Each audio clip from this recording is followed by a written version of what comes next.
Everyone, कैसे हैं आप लोग। आज हम 10th क्लास के लिए आज लेकर के आए हैं जो यूपी बोर्ड 10th क्लास के लिए ग्रामर के एमसीक्यू हैं।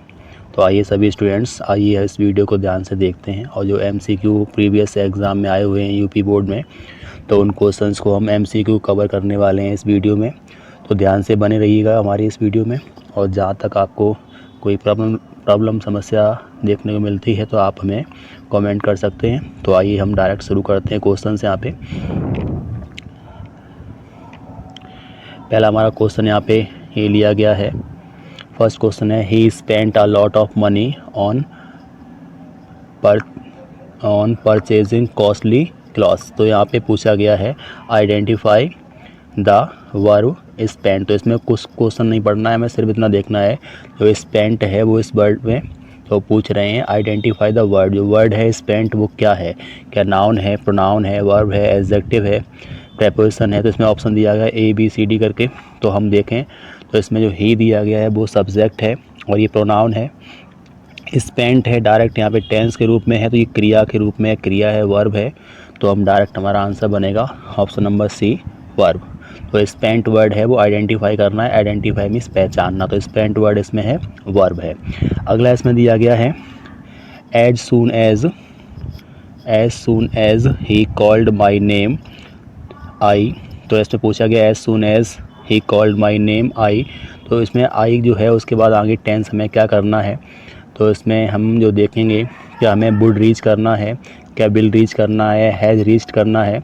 तो सिंपल टेंस है यहाँ पे एज सून एज दिया गया है, पास्ट का इंडेफिनिट ये है तो हम सिंपल ये भी पास्ट का इंडेफिनिट ही कर देंगे, ऑप्शन नंबर फर्स्ट। तो एज सून एज मीन्स जैसे ही कॉल्ड माई नेम, जैसे उसने मेरा नाम पुकारा, आई रीच्ड मीन्स मैं पहुँच गया, ऑप्शन नंबर फर्स्ट है। नेक्स्ट बढ़ते हैं, अगला क्वेश्चन है unless he bags my pardon I dash not excuse him. तो अनलेस होता है यदि नहीं, तो अनलेस तो अपने आप में नेगेटिव है, तो unless he bags my pardon I not excuse him. तो इसमें जो पूछा गया है क्वेश्चन, तो इसका आंसर क्या मस्ट होगा, टेंस यहाँ पे लगाना है। क्या इसका मस्ट है, कुड है, यहाँ पे बिल है, क्या माइट है। तो ऑप्शन नंबर हम देखते हैं तीसरे का ऑप्शन नंबर है C, बिल यहाँ पे। तो थर्ड ऑप्शन यहाँ हो जाएगा हमारा बिल। तो unless he bags my pardon, जब तक वह मेरी पार्डन मीन्स गलती को, बेग मीन्स अनुरोध नहीं करता है, प्रार्थना या स्वीकार नहीं करता है, I will not excuse him, तो मैं उसे माफ़ नहीं करूँगा। क्वेश्चन नंबर 4 है students have left the classroom before the teacher. तो यहाँ पे पूछा गया है किस टेंस में, जो यहाँ पे हम देखें दो टेंस दिए गए, बिफोर है, आफ्टर है। इसमें एक टेंस पहले दिया गया है हैव लेफ्ट, और पीछे में यहाँ पूछ रहे हैं टेंस कौन सा में यूज़ करना है। तो यहाँ पे हैव लेफ्ट लग चुका है, तो पीछे वाला जो टेंस बनेगा तो चौथे का राइट आंसर है ऑप्शन नंबर यहाँ पे C, एंटर्ड। तो यहाँ पे हम कर देंगे ऑप्शन नंबर C है एंटर्ड। तो यहाँ पे हो जाएगा एंटर्ड, ये बनेगा पास्ट के इंडेफिनिट टेंस में। तो चौथे का राइट आंसर हो गया हमारा ऑप्शन नंबर C, एंटर्ड। पांचवा हम देखें if you want something more you are. तो यहाँ पे पूछा गया है if you want something more, अगर आप बहुत सारी चीज़ें चाहते हैं तो यू आर, तो आप क्या हैं। अगर आप बहुत सारी वस्तुएं पाना चाहते हैं तो आप क्या हैं, तो ऑप्शन नंबर इसका जो है वो है C हो जाएगा यहाँ पे डिससेटिस्फाइड, असंतुष्ट हैं आप। अगर आप बहुत सारी वस्तुएं नहीं पाना चाहते हैं तो आप संतुष्ट हो चुके हैं, तो यहाँ पे ऑप्शन नंबर C है डिससेटिस्फाइड, आप संतुष्ट नहीं अर्थात असंतुष्ट हैं। नेक्स्ट क्वेश्चन यहाँ पे Priya had finished her lunch before the bell. तो यहाँ पे भी दिया गया है बिफोर आफ्टर वाला सेंस हमें ध्यान रखना है, बिफोर लगा हुआ है तो इसमें एक भाग जो रहेगा वो पास्ट का परफेक्ट रहेगा, अर्थात हेड प्लस थर्ड फॉर्म यहाँ पे जो बनेगा वो पास्ट का इंडेफिनिट मतलब वर्ब सेकंड में। तो इसका राइट आंसर जो हो जाएगा तो यहाँ पे बनेगा ऑप्शन नंबर D, रैंग। तो बिफोर लगा है तो पहला हम करेंगे हेड और थर्ड फॉर्म में, और लास्ट वाला दूसरा बनाना है वो सेकेंड फॉर्म में हम कर देंगे। नेक्स्ट क्वेश्चन है people who watch and listen to speech are called.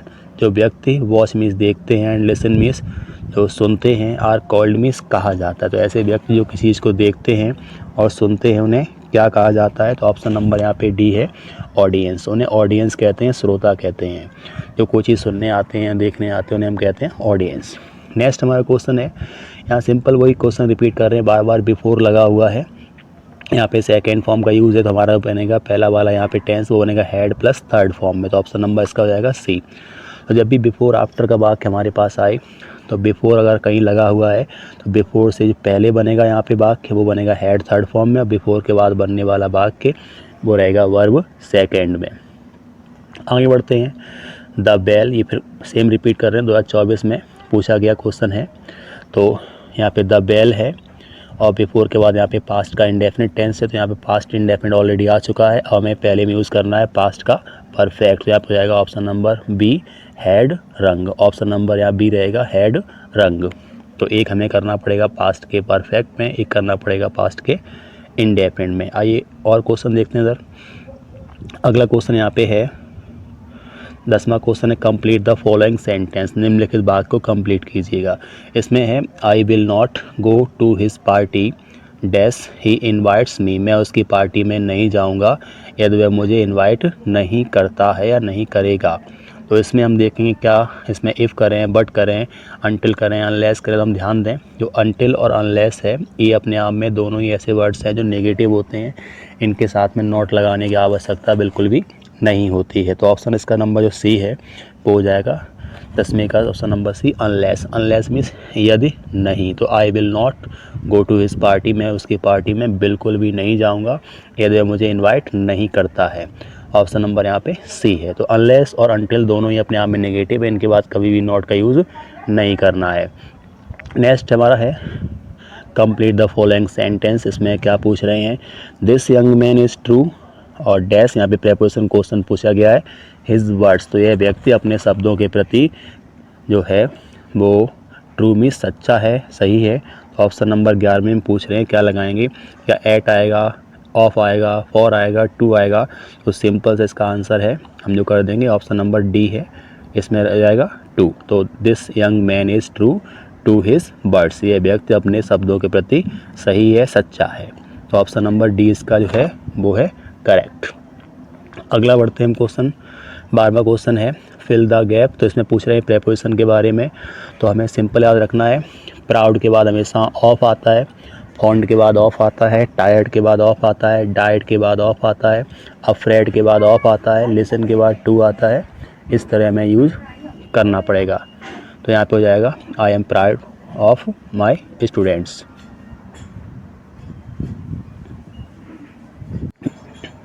बढ़ते हैं अगले क्वेश्चन पे। अगला क्वेश्चन है 13 ही प्रिवेंटेड मी। तो यहाँ पे पूछा गया ही प्रिवेंटेड मी, यहाँ पे हमें प्रेपोजिशन को फिल करना है। तो सिंपल सी बात है, जब भी प्रेपोजिशन आएगा उसके बाद जो आने वाली क्रिया है उसमें आईएनजी का ही यूज़ करेंगे। तो यहाँ पे पूछा गया है यहाँ पे क्या आएगा, ऑफ आएगा, फॉर आएगा, फ्रॉम आएगा, ऑन आएगा। तो क्वेश्चन नंबर 13 है उसका राइट आंसर यहाँ पे हम देखेंगे तो he prevented me going to the city, उसने मुझे शहर जाने से रोका। तो स्थान के लिए हमेशा जो यूज़ करेंगे हम वो हमेशा फ्रॉम आएगा। तो यहाँ पे हमारा राइट आंसर जो बनेगा he prevented me from going to the city. तो किसी भी जगह को दिखाने के लिए, जगह से अलग होने के लिए या जगह से आने के लिए वहाँ पे हम फ्रॉम का प्रयोग करेंगे। किसी स्थान की तरफ अगर जा रहे हैं तो हम वहाँ पे टू लगाएंगे, और किसी स्थान से आ रहे हैं इस सेंस में हम फ्रॉम करेंगे। यहाँ हो जाएगा he prevented me from going to the city, उसने शहर जाने से मुझे रोका।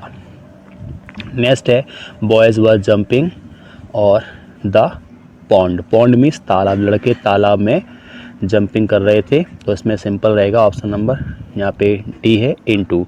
तो किसी गतिशील अवस्था की बात करते हैं वहाँ पे आएगा इनटू, और जब किसी भी चीज़ के गतिशील ना हो, किसी में अंदर की बात करें गतिशील अवस्था ना हो, वहाँ कर देंगे हम इन। तो इन होता है वो आता है सामान्य अवस्था में किसी के अंदर है, वहाँ इन आता है। और इनटू का यूज़ हम जब करेंगे जब कहीं भी गतिशील अवस्था में देखने को मिलेगी।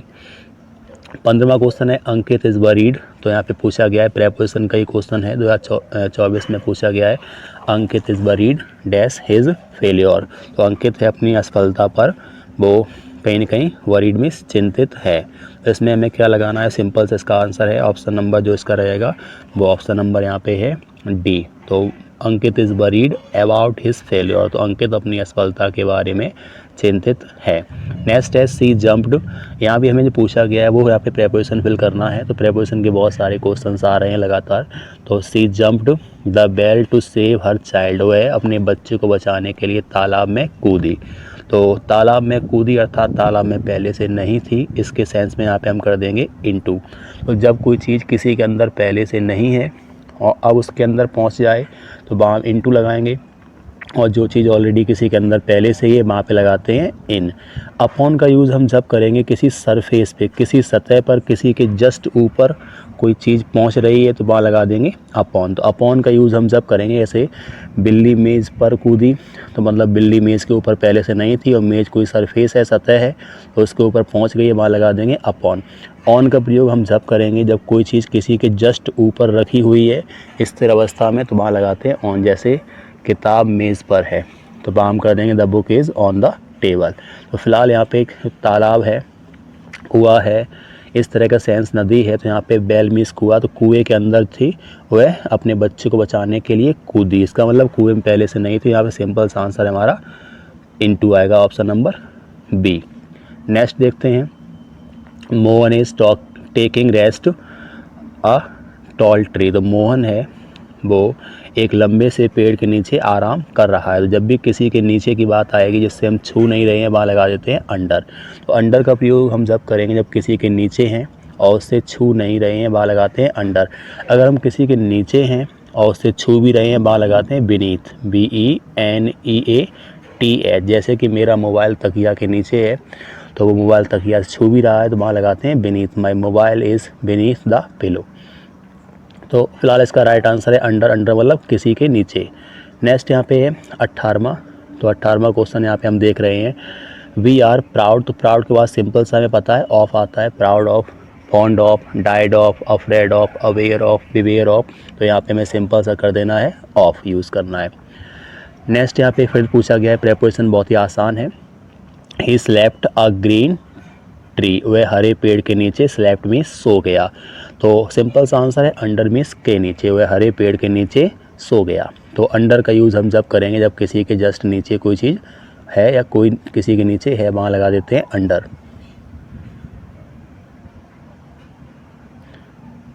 नेक्स्ट हमारा क्वेश्चन यहाँ पे है, ये अगला क्वेश्चन यहाँ लिया गया है जो कि टेंस के बारे में पूछ रहे हैं यहाँ पे, the past tense form of shake. तो सेक का जो पास्ट टेंस है अर्थात पास्ट इंडेफिनिट में इसका क्या बनेगा, सिंपल भाषा में सेक है उसका सेकेंड फॉर्म यहाँ पे क्या होगा। पास्ट टेंस जब भी पूछेंगे उसका मतलब है सिंपल सेकेंड फॉर्म इसका क्या आएगा। तो शेक है उसका सेकेंड फॉर्म होता है शूक, SHOOK, और थर्ड फॉर्म होता है सेकेंड। तो फिलहाल हमारा आंसर बना option number C, shook. Next है the past participle from shake. तो जिसका पास्ट पार्टिसिपल है वो क्या बनेगा, तो पास्ट पार्टिसिपल आप पूछ रहे हैं, तो पास्ट पार्टिसिपल का मतलब होता है थर्ड फॉर्म। पास्ट पार्टिसिपल का मतलब क्या होता है, थर्ड फॉर्म। तो 21 का हमारा आंसर बनेगा ऑप्शन नंबर डी। तो ऑप्शन नंबर हमारा डी है, 21 का राइट आंसर है ऑप्शन नंबर डी, सेकेंड। तो पास्ट पार्टिसिपल से मतलब होता है हमेशा थर्ड फॉर्म में, और पास्ट टेंस पूछे तो इसका मतलब होगा हमारा सेकेंड फॉर्म में। नेक्स्ट क्वेश्चन 22वां है, I have to seek the key from her. तो इसमें आप पूछ रहे हैं सीक वर्ब है वो कैसे यूज़ करनी है। तो क्वेश्चन नंबर 22 में पूछ रहे हैं सीक वर्ड है, तो सीक जो क्रिया है यहाँ पे उस शब्द को इसमें हम यूज़ कैसे करें। तो सिंपल सा आंसर है, जब भी हम कहीं भी क्रिया को देखें तो उसे यूज़ करने के लिए तो उसे कैसे करें, तो जब भी IJMR लगा हो और एक्टिव में वाक्य है तो उसके बाद क्रिया फर्स्ट फॉर्म में ING कर देंगे। हैज़ हैव लिखने के तुरंत बाद अगर क्रिया आती है तो हैज़ हैव के तुरंत बाद अगर क्रिया है तो वहाँ पे हम करेंगे हमेशा थर्ड फॉर्म। बिल सेल के तुरंत बाद क्रिया आएगी तो वहाँ हम कर देंगे हमेशा फर्स्ट फॉर्म। और यहाँ पे टू लगा है, टू के बाद जो क्रिया है तो टू के बाद हमेशा क्रिया आती है किस फॉर्म में, फर्स्ट फॉर्म में। ये बन जाता है इन्फिनिटिव। तो ऑप्शन नंबर फर्स्ट है सीक। तो जब भी टू हम देखें तो हैज़ टू, हैव टू, आपको पता होगा पढ़ता है, पढ़ती है, इसमें सेंस में रहता है, तो वहाँ हम लगा देंगे क्रिया फर्स्ट सीक। टू के बाद हमेशा क्रिया फर्स्ट आएगी, इसका मतलब इन्फिनिटिव बनता है। Option number first is correct. Next हमारा है सी वॉज। अब यहाँ पे पूछ रहे हैं क्रिया किस तरह से रहेगी। सी वॉज डांस लिखा है यहाँ पे, एट दैट टाइम। तो डांस को हमें यूज़ करना है यहाँ पे, किस तरह से यूज़ करेंगे हम। तो क्वेश्चन नंबर जो 23 है उसमें हम देख रहे हैं ऑप्शन नंबर इसका क्या है। तो सिंपल सा IJMR वॉज वर आता है, हैज़ बीन, हैव बीन आता है। तो जिस वाक्य में रहा रही आता है उन सब में काम चल रहा होता है, और काम चलने पर हमेशा हम क्रिया करेंगे फर्स्ट फॉर्म में ING। तो she was dancing at that time, वह उस समय डांस कर रही थी। नेक्स्ट है हमारा क्वेश्चन अब ये पूछा गया है क्वेश्चन यहाँ पे, तो इस क्वेश्चन की हम बात करें यहाँ पे क्या करना है हमें। तो यहाँ पूछा है लिव जो है उसको यूज़ करना है यहाँ पे। तो यहाँ लिखा है फॉर 5 ईयर्स। जिस वाक्य में सिंस फॉर आता है तो सिंस फॉर आने वाले वाक्य में हमेशा हैज़ बीन, हैव बीन या हैड बीन का यूज़ हमें करना पड़ेगा। आप ध्यान दीजिए, कभी कोई ऐसा वाक्य है जिसमें है सिंस या फॉर लगा हुआ है, फॉर 5 ईयर्स, फॉर 5 डेज, ऐसा वाक्य होने पर हमें हमेशा यूज़ करना पड़ेगा। तो हैज़ बीन, हैव बीन और उसके साथ क्रिया है वो फर्स्ट फॉर्म में आईएनजी हमें रखना ही पड़ेगा। तो इसमें दे ऑप्शन है जो सब्जेक्ट हमारा है, तो दे बहुवचन है, बहुवचन के साथ करना पड़ेगा हैव बीन लिविंग। तो they have been living in Srinagar for 5 years. Next question है 25वां, at the moment the child play in the garden से पूछ रहे हैं। तो एट द मोमेंट इस समय जो लड़का है वो बगीचे में खेलता है, तो प्ले लगा हुआ है यहाँ पे, तो प्ले को पूछ रहे हैं किस फॉर्म में हमें करना है। तो 25 का जो राइट आंसर यहाँ पे बनेगा वो रहेगा ऑप्शन नंबर यहाँ पे सी। 25 का राइट आंसर बनेगा ऑप्शन नंबर सी। किस प्रकार से, एट द मोमेंट मीन्स इस समय, तो इस समय लड़का है वो बगीचे में खेल रहा है, तो काम यहाँ पे चल रहा है, तो वहाँ पे जाएगा इज़ प्लेइंग। अगर वाक्य में यस्टरडे लिख के आएगा तो उस वाक्य को हमेशा हम जो करेंगे वो पास्ट के इंडेफिनिट में ही करेंगे। अगर वाक्य में एगो लिख के आएगा AGO, तो एगो वाला वाक्य हमारा पास्ट का इंडेफिनिट ही बनेगा। लेकिन अगर वाक्य में टुमारो लिख के आता है तो टुमारो वाले जितने वाक्य हैं वो बनते हैं फ्यूचर के इंडेफिनिट टेंस में। तो आइए हम अगला देखते हैं। ये हमारा वाक्य है कंडीशनल सेंटेंस है, if you study hard you will secure a first division. ये खासकर 12th क्लास में आता है। तो इसका सिंपल सा लॉजिक है, कंडीशनल वाक्य में होता है यदि तुम ऐसा करोगे तो ऐसा हो जाएगा, इस तरह कंडीशनल वाक्य होता है। इसमें हम क्या करें, तो सिंपल हमारा तरीका है, अगर दूसरे वाक्य में बिल लगा हुआ है तो हमारा पहला वाक्य बनेगा वो बनेगा प्रेजेंट का इंडेफिनिट, अर्थात क्रिया फर्स्ट का यूज़ हमें करना पड़ेगा। अगर दूसरे वाक्य में यहाँ बिल के स्थान पे वुड आता है, अगर यहाँ वुड है तो इफ़ वाला वाक्य बनेगा पास्ट का इंडेफिनिट, मतलब क्रिया सेकेंड हम इफ़ वाले में लगा देंगे। अगर दूसरे वाक्य में इसमें वुड हैव आता है, अगर यहाँ पे वुड हैव लिख करके आता है तो इफ़ वाला हम बना देंगे, वो बनाएंगे पास्ट के परफेक्ट में, अर्थात had plus third form use हमें करना पड़ेगा। तो सिंपल सा हमारा इसका आंसर है, यहाँ पे बिल लगा हुआ है या सेल लगा है तो हम पहला इफ़ वाला वाक्य करेंगे वो करेंगे प्रेजेंट इंडेफिनिट में। ऑप्शन नंबर यहाँ पे बी है स्टडी। तो यू हमारा जो सब्जेक्ट बहुवचन है इसलिए हमने स्टडी किया यहाँ पे। अगर यहाँ पे एक वचन होता है स्टडी में SES की आवश्यकता भी पड़ती है यहाँ पे। नेक्स्ट क्वेश्चन है, यहाँ पे पास शब्द को हमें यूज़ करना है यहाँ पे। तो she pass the post office on her way to school every day. तो इसमें लग गया एवरी डे। तो एवरी डे का मतलब है प्रतिदिन, तो जितने भी काम प्रतिदिन होते हैं वहाँ पे हमेशा टेंस बनता है इंडेफिनिट का। तो प्रतिदिन काम जो चलते हैं वहाँ पे हम टेंस बनाते हैं इंडेफिनिट, अर्थात प्रेजेंट का इंडेफिनिट। डेली रूटीन वाले जितने काम हैं वो सब चलते हैं प्रेजेंट के इंडेफिनिट में। तो एवरी डे का मतलब होता है प्रेजेंट इंडेफिनिट, यस्टरडे का मतलब होता है पास्ट इंडेफिनिट, टुमारो का मतलब होता है फ्यूचर इंडेफिनिट। ये आपको विशेष ध्यान देना है, दोबारा सुने। यस्टरडे आएगा तो पास्ट में करेंगे हम टेंस इंडेफिनिट में, टुमारो आएगा तो फ्यूचर का इंडेफिनिट करेंगे बिल सेल लगा करके, और एवरी डे अगर आता है तो हम करेंगे प्रेजेंट का इंडेफिनिट, क्रिया फर्स्ट फॉर्म में। इसका ऑप्शन बन जाएगा हमारा option number C passes. C passes the post office on her way to school every day. वह स्कूल जाने वाले अपने रास्ते से रोज़ पोस्ट ऑफिस से गुजरती है। नेक्स्ट यहाँ पे 28वां, तो इसमें सिंपल आंसर है, जब भी वाक्य में सिंस फॉर लग करके आए तो सिंस मॉर्निंग, सिंस इवनिंग, तो सिंस फॉर वाला हर वाक्य है वो हैज़ बीन, हैव बीन से ही हमें बनाना पड़ेगा। तो ही और रीड है, रीड को हमें यूज़ करना है, जब भी हैज़ बीन, हैव बीन वाला वाक्य बनेगा उसमें हमेशा क्रिया फर्स्ट फॉर्म में ING ही लगाएंगे। तो ही के साथ हम हैज़ बीन करेंगे, एक वचन है, तो ही हैज़ बीन रीडिंग, तो ऑप्शन नंबर इसका B, has been reading. Next है, इसमें 29 पूछ रहे हैं, he wait for me since morning. तो यहाँ भी सिंस आ गया, तो सिंस फॉर वाला सिंपल सा एग्जांपल आप समझ लीजिएगा। तो सिंस फॉर जिसमें लगा हो वाक्य में उसमें हमेशा हैज़ बीन, हैव बीन वाला वाक्य ही हमें करना है। तो ही हमारा यहाँ पे कितने वचन है, ही जो एक वचन है यहाँ कर देंगे हम has been waiting, has been waiting. तो he has been waiting for me since morning. अगला यहाँ पे वाक्य है the sun by day. Option number इसमें पूछ रहे हैं क्वेश्चन नंबर 30 है। तो 30 क्वेश्चन में हम पूछा गया द सन है वो साइन को यूज़ करना है यहाँ पे। तो 30वें क्वेश्चन में पूछा गया सूर्य है वो बाई डे मीन्स दिन में चमकता है। तो 30वें का अगर हम देखें ध्यान से तो बाई डे मीन्स दिन भर कह सकते हो, दिन तक कह सकते हो। द सन जो साइन मीन्स चमकना है तो साइन फॉर्म को यहाँ पे यूज़ करना है, जिसका हो जाएगा the sun is shining by day. अब देखो कैसे आएगा ये।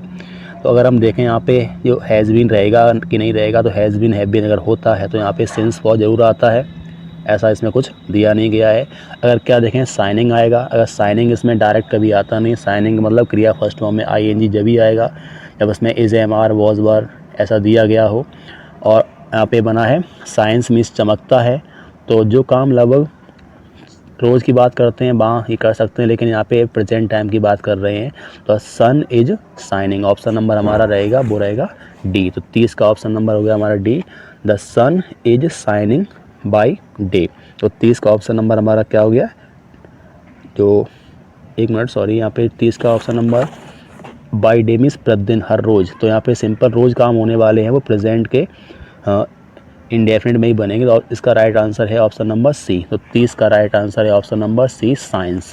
तो जो काम रोज़ चलते हैं प्रतिदिन चलते हैं तो वहाँ पे हमारा जो आंसर रहेगा ऑप्शन नंबर सी रहेगा साइंस चमकना। ठीक है, जो काम प्रतिदिन चलते हैं बाई डे लिखा हो, एवरी डे लिखा हो, डेली लिखा हो, वहाँ पे हमें टेंस करना है, प्रेजेंट का हमेशा इंडेफिनिट ही करेंगे। अब हम 31 नंबर देखते हैं। 31 नंबर में क्या है, तो the bell ring just now. इसमें पूछ रहे जो घंटी है वो भी तुरंत ही बजी है। तो इसमें 31 में जो पूछा गया है उसका राइट आंसर यहाँ पे है option number D, the bell. अब जस्ट नाउ मीन्स अभी अभी तुरंत, तो तुरंत के लिए मतलब अभी हाल फिलहाल में होने वाले जितने काम होते हैं वो परफेक्ट में जाते हैं। तो द बेल हैज़ रंग जस्ट नाउ, रिंग का बन गया थर्ड फॉर्म में रंग। तो हाल फिलहाल होने वाले जितने भी कार्य हैं वो हमेशा परफेक्ट में जाते हैं, तो इसमें बन जाएगा हैज़ रंग। अगला क्वेश्चन देखें हम, 32वां है, why you come late every day. तो एवरी डे आ गया, सिंपल बात है, हमें करना है प्रेजेंट का इंडेफिनिट। तो यहाँ पे हम देखेंगे राइट आंसर इसका। तो इसमें हम बस क्रम लगाना है, कॉम्बिनेशन देखना है। तो प्रश्नवाचक है तो हेल्पिंग वर्ब तो आएगी आएगी। तो एवरी डे मतलब प्रेजेंट का इंडेफिनिट, और प्रेजेंट इंडेफिनिट में सिंपल वाक्य में क्रिया फर्स्ट है, लेकिन इंटेरोगेटिव करेंगे तो डू डज का यूज़ करना पड़ेगा।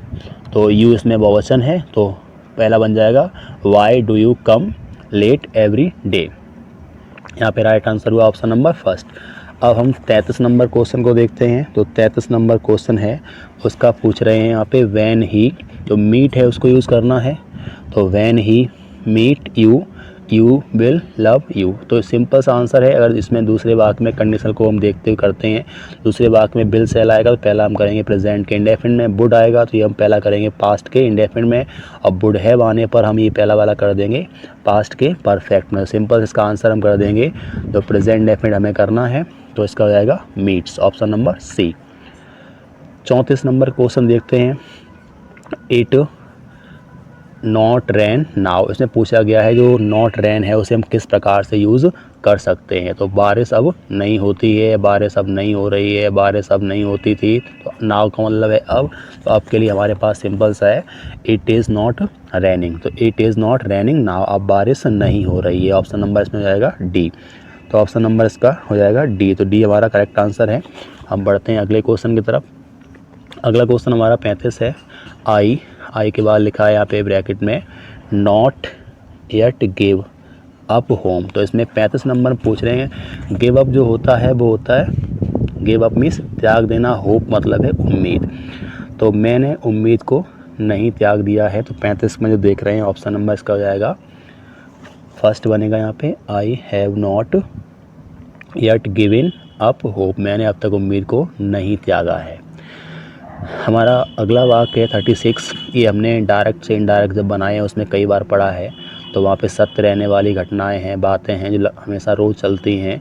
उसमें से एक वाक्य हमने पढ़ा था, honesty is the best policy. उसका टेंस कभी चेंज नहीं करना था। The earth moves round the sun, the earth moves round the sun, इसको भी चेंज नहीं करना था। और हमने पढ़ा था the dogs bark at strangers, और हमने पढ़ा था मैन इज़ मोर्टल। इस तरह कुछ वाक्य थे, 2 and 2 make 4। तो इसका सिंपल बात है, जो रोज़ होने वाले काम है वो हम कर देंगे ऑप्शन नंबर सी, प्रेजेंट का इंडेफिनिट।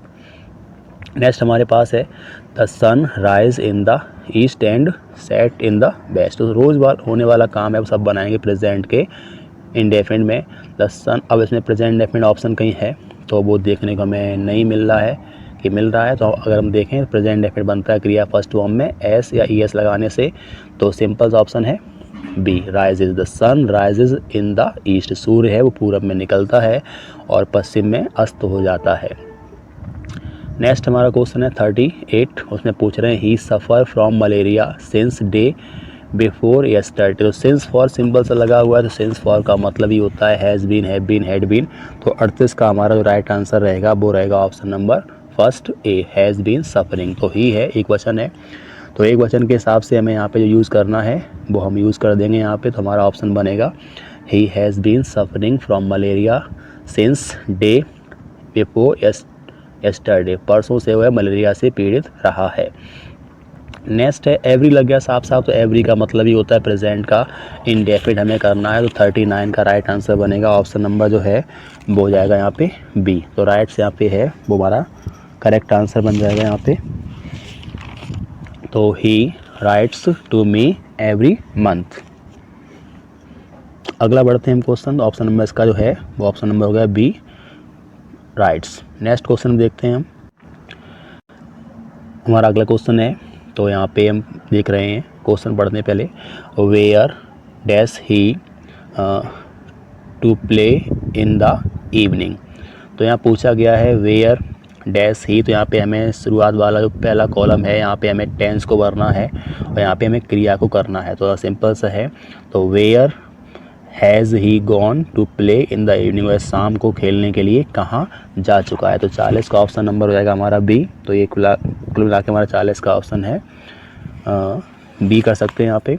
अगर हम इस सेंस में देखें वह प्रतिदिन शाम को खेलने कहाँ जाता है, अगर इसमें एवरी डे लगा दें या डेली लगा दें तो यहाँ पे हमारा ऑप्शन नंबर सी भी हो सकता है। तो हम दोनों ही आंसर कर सकते हैं, वो सेंस के साथ देखना पड़ेगा। इसमें एवरी डे या डेली नहीं लगा है तो हम बी भी कर सकते हैं, अन्यथा इसका आंसर सी भी हो सकता है। नेक्स्ट क्वेश्चन देखते हैं, this servant work with us for 10 years. Since for लग गया, सिंपल सी बात है, सिंस फॉर वाला भाग हैज़ बीन हैव बीन वाला ही करना पड़ेगा। ऑप्शन नंबर इसमें बी है, हैज़ बीन वर्किंग। जब भी आपको सिंस फॉर भाग में दिखाई पड़ जाए डायरेक्ट हैज़ बीन या हैव बीन जो है उसे यूज़ हमें करना पड़ेगा। एक वचन है तो हैज़ बीन कर देंगे, अन्यथा बहुवचन तो हैव बीन होता ही होता है। नेक्स्ट हमारा